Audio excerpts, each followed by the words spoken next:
अस्सलाम वालेकुम गाइस, उम्मीद है आप सब खैरियत से होंगे। आज की इस वीडियो के अंदर हम कंपनी कोड क्रिएट करने जा रहे हैं। हमारी कंपनी का जो हमारी कंपनी हमने इस्टेब्लिश की थी प्रीवियस वीडियो में, वीडियो नंबर 1 में, IPMG के नाम से। और आज हम उसकी एक लीगल एंटिटी क्रिएट करने जा रहे हैं। Alright, so as usual I have told you earlier, SPRO के अंदर हमारी कॉन्फ़िगरेशंस होती हैं। SPRO हमारा मेन्यू होता है। ऑलराइट, सेप रेफरेंस IMG के अंदर हम जाएंगे। उसके बाद लास्ट वीडियो में हमने पाथ के थ्रू ट्रैवल किया था। हम हर फोल्डर में जाके हमारी रिक्वायर्ड जो प्रोग्राम था उसको हम एग्जीक्यूट कर रहे थे। ऑलराइट, जो लास्ट वीडियो के अंदर हमने जो परफॉर्म की थी एक्टिविटी, वो हमारी थी इंटरप्राइज स्ट्रक्चर, उसके बाद definition, and then financial accounting, and here define company. Alright, so now आज मैं आपको बताऊंगा, इसका एक शॉर्टकट भी होता है। हमारे पास दो तरीके होते हैं एग्जीक्यूट करने के किसी भी ट्रांजैक्शन को, चाहे वो SPRO के अंदर हो, चाहे वो सेप मेन्यू के अंदर हो। ऑलराइट, सेप मेन्यू मतलब जो एंड यूज़र एक्टिविटीज़ जो होती हैं, जो एंड यूज़र अकाउंटिंग और क्लर्क्स वगैरह जो काम कर रहे होते हैं, उसके भी हमारे पास डिफरेंट, ऑलमोस्ट हर एक्टिविटी का हमारे पास ट्रांजैक्शन कोड होता है। ट्रांजैक्शन कोड हम यहाँ एंटर करते हैं, देन उसके बाद वो एक्टिविटी हमारी खुल जाती है। सो SPRO इटसेल्फ एक हमारे पास एक्टिविटी है, जो एक्टिविटी के अंदर हम फर्दर एक्टिविटीज़ परफॉर्म कर रहे होते हैं। SPRO इटसेल्फ एक टी कोड है जिसको हम ट्रांजैक्शन कोड बोलते हैं। ओके, सो डिफाइन कंपनी का अगर जो हमने लास्ट क्लास में परफॉर्म की थी, अगर हमें उसका टी कोड देखना हो या हमें इस एक्टिविटी का टी कोड देखना हो जो आज हमारा एजेंडा है कंपनी कोड को क्रिएट करने का, तो सिंपली हम एडिशनल इन्फॉर्मेशन के अंदर जाएंगे, एंड देन उसके बाद डिस्प्ले की के अंदर जाएंगे, और उसके बाद हम IMG एक्टिविटी के अंदर क्लिक कर देंगे। सो जैसे आप ये करेंगे, आपके पास एक राइट कॉलम एक ओपन हो जाएगा, और आप सिंपली इसको थोड़ा सा ड्रैग राइट की तरफ कर दें, और सिंपली आपके पास जो पूरे कोड्स हैं वो आपको विजिबल हो जाएंगे। सो टी कोड्स जो होते हैं हमारे अमूमन SPRO के अंदर लास्ट 4 डिजिट्स हमारे टी कोड होते हैं in most of the transactions. और किसी किसी ट्रांजेक्शन्स के हमारे पास टी कोड नहीं भी होते, तो हमें जाहिर सी बात है पाथ के थ्रू ट्रैवल करके उस एक्टिविटी को एग्जीक्यूट करना पड़ता है। सो ऑलराइट, OX15 जो थी हमारी लास्ट 4 डिजिट की, अगर हम इसकी बात करें तो डिफाइन कंपनी की थी, और OX02 जो है हमारी कंपनी कोड को क्रिएट करने की है। ऑलराइट, तो सिंपली अगर मैं यहाँ पे OX02 टाइप करूँगा तो आप देखेंगे यहाँ पे कुछ नहीं होगा। रीज़न बीइंग कि हम ऑलरेडी एक टी कोड के अंदर हैं। सो इसका मतलब ये हुआ कि एक टी कोड से हमें दूसरे टी कोड में जाना हो तो जाहिर है हमें एक पहले एक कंडीशन लिखनी पड़ती है। कंडीशन है /n। /n आप जैसे ही लिखेंगे उसके बाद आप कोई भी टी कोड एंटर करेंगे तो आप एक एक्टिविटी से निकल के दूसरी एक्टिविटी में एंटर हो सकते हैं। सो लेट्स से अगर मैं यहाँ पे /n लिख के OX02 करता हूँ तो यहाँ पे मेरे पास टी कोड ओपन हो चुका। सो लेट्स से अगर मुझे वापस SPRO में जाना हो तो मैं SPRO में नहीं जा सकता। रीज़न बीइंग कि मैं ऑलरेडी एक एक्टिविटी के अंदर हूँ। /n करके मैं SPRO के अंदर जा सकता हूँ। ऑलराइट, /o जो होता है हमारे पास वो हमारी न्यू विंडो क्रिएट करने का होता है, न्यू सेशन क्रिएट करने का होता है। यहाँ पे अगर मैं जैसे ही क्रिएट करूँ तो मेरे पास एक और स्क्रीन खुल जाएगी। अच्छा, यहाँ पे आपको /n लिखने की ज़रूरत नहीं होती। रीज़न बीइंग कि ये सेप का कोई इटसेल्फ टी कोड नहीं है, ये एक इनिशियल स्क्रीन होती है। इस पर अगर आप डायरेक्ट OX02 लिखेंगे तो डायरेक्ट आप यहाँ पे इस स्क्रीन पर आ जाएंगे। ऑलराइट, तो सिंपली हम अपने एजेंडा की तरफ बढ़ते हैं। हमारा एजेंडा है आज एक कंपनी कोड को क्रिएट करने का। तो सिंपली हम न्यू एंट्रीज़ पे जाएंगे। एज़ यूजुअल यहाँ पे पुराने जितने भी कंपनीज कोड्स क्रिएट हुए हैं वो शो हो रहे होते हैं। हम न्यू एंट्रीज़ क्रिएट करेंगे, कंपनी कोड का हम नाम रखेंगे। सो हमारे ग्रुप का जो नाम था वो था IPMG icon plastic manufacturing group. Alright, तो कंपनी कोड का भी एक यूनिक आइडेंटिफायर कोड हमें देना पड़ेगा। 4 डिजिट कोड होता है। आप अल्फ़ान्यूमेरिक कुछ भी यूज़ कर सकते हैं, और ये कोड जो है एक बार अगर आपने सेव कर लिया देन उसके बाद आप उसको वापस एडिटेबल नहीं कर सकते। So I hope this is clear to you all. तो अब हम कोड लिख लेते हैं। कोड हमारा हो जाएगा आइकॉन प्लास्टिक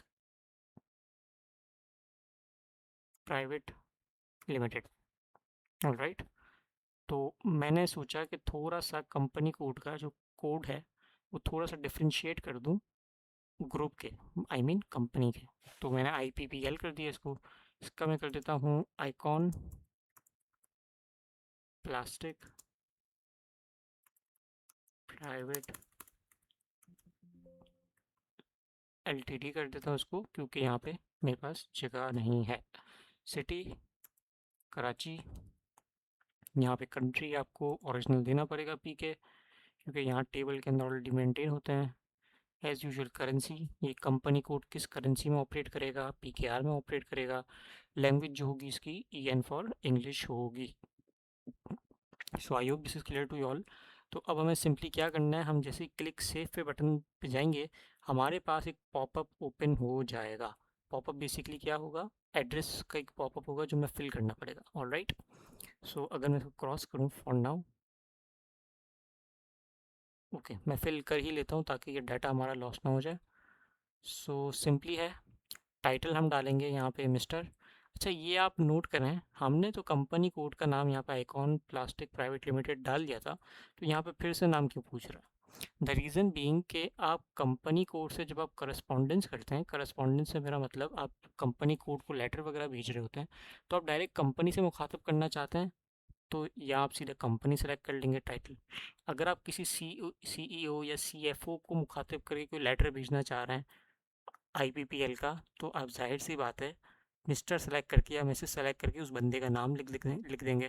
तो सिंपली मैं फ़िलहाल यहाँ पे अपना नेम लिख देता हूँ, मिस्टर मोहम्मद इस्माइल, और सर्च टर्म जो होगी मैं लिख देता हूँ let's say for example IPPL. Reason being कि जैसे ही मैं सर्च करूँ कहीं भी इस लिस्ट के अंदर जो हमारी प्रीवियस विंडो पे थी, जैसे मैं सर्च करूँगा आईपीपीएल तो मेरे पास आईपीपीएल शो हो जाएगी। स्ट्रीट भी डालना पड़ेगा, यहाँ पे हेड ऑफिस वगैरह का ऑलमोस्ट आ रहा होता है, जो आपकी कंपनी कोड का हेड ऑफिस होता है। मैं यहाँ पे सिंपली कर देता हूँ dummy street, house number B8 कर देते हैं, पोस्टल की 00 कर देते हैं, और यहाँ पे कराची। कंट्री आपको ओरिजिनल डालना पड़ेगा PK। रीजन यहाँ पे आप प्रोविंसेस को कहते हैं। अगर मैं सिंपली F4 प्रेस करूँ तो मेरे पास लिस्ट आ जाती है प्री डिफाइंड, तो यहाँ पे आप देख सकते हैं सिंध फॉर SD। ऑलराइट, तो सिंपली मैं अगर इसको ड्रॉप डाउन करूँ तो यहाँ पे भी कोई ऐसी फील्ड है नहीं राइट नाउ जो रिक्वायर्ड हो in order to fill the data. आप फिल करना चाहें तो कर सकते हैं, और मिस करना चाहें तो भी मिस कर सकते हैं, नो वरीज। सिंपली मैं इसको सेव कर लेता हूँ, और सेव करने के बाद मैं इस एंट्री को यहाँ से सेव कर लेता हूँ। सिंपली सेव, यहाँ पे TRDs होती है, और मैं इसको सिंपली कंटिन्यू करूँगा, एंड देन उसके बाद ये कह रहा है data was saved. So in order to verify मैं सिंपली बैक आऊँगा, और यहाँ पे मैं जैसे ही बैक आता हूँ, फर्स्ट एंट्री जो मुझे वो शो करता है मेरी रिसेंटली क्रिएटेड शो करता है। बेसिकली ये फर्स्ट एंट्री नहीं होती, ये आपको कहीं मिड में कहीं स्क्रॉल डाउन करके शो कर रहा होता है। फर्स्ट एंट्री तो बेसिकली जो सॉर्टिंग की यूज़ हुई होती है उसके हिसाब से चल रही होती है, बट ये आपको उसी स्क्रीन पे ले आता है जहाँ पे आपकी पहली कंपनी कोड, मतलब लास्ट कंपनी कोड क्रिएट हुआ है।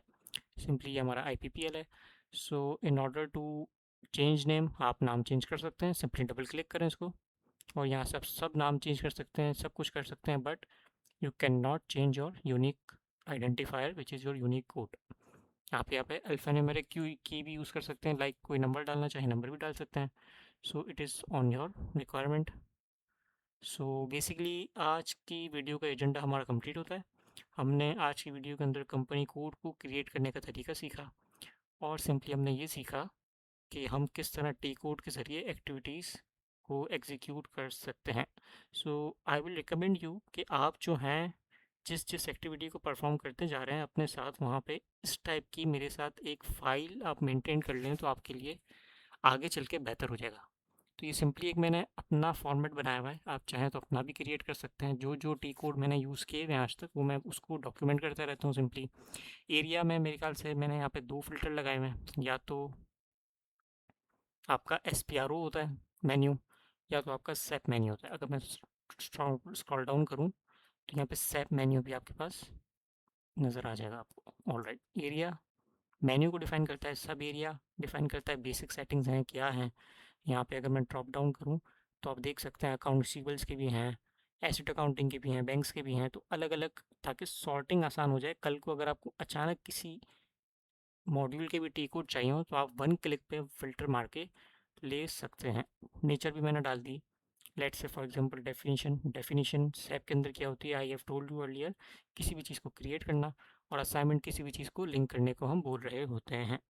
सो थर्ड हमारी जो एक्टिविटी होने वाली है वो सिंपली यही होगी, हम असाइन करेंगे कंपनी कोड को हमारे कंपनी से, जो कंपनी मीन्स हमारा ग्रुप, उसका हमारा टी कोड ये होने वाला है। For example define company code की बात करूँ, वो 102 हमारा टी कोड था, और यहाँ पे सिंपली मैंने उसका पाथ डाल दिया। पाथ किस तरह डाला, सिंपली SPRO में गए, एंटरप्राइज स्ट्रक्चर के अंदर गए, डेफिनेशन फोल्डर के अंदर गए, माइनस साइन बता रही है, उसके बाद हम फाइनेंशियल अकाउंटिंग, देन इसके अंदर गए, और फिर हम इसके अंदर गए, तो ये हमारा पाथ हो गया। बस सिंपली है, कोई इसमें कोई रॉकेट साइंस नहीं है, आप सिंपली इसको मेंटेन कर लें तो आगे चल के किसी न किसी टाइम आपको बहुत यूज़फुल होगी, बहुत काम आएगी। So I hope this is clear to you all, और इस वीडियो को हम एंड करते हैं यहीं पे, इंशाल्लाह मिलते हैं हम नेक्स्ट वीडियो में। टेक केयर, अल्लाह हाफिज़, बाय।